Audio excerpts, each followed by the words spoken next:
The Ukrainian war is still ongoing and unfortunately it has caused many deaths and forced displacement of people.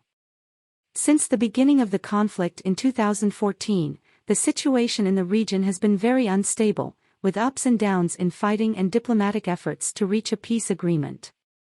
In recent years, there have been some attempts at negotiation, such as the Minsk agreements of 2015 and 2020, but unfortunately none of them managed to resolve the conflict definitively.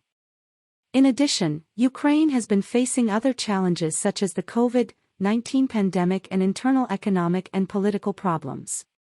In summary, the situation in Ukraine remains complex and unstable, and it is difficult to predict what will happen in the future.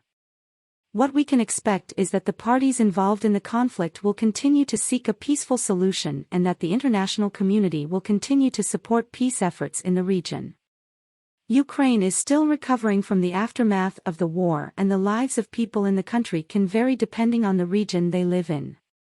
Some areas were more affected by the war than others, and therefore recovery may be slower in these areas.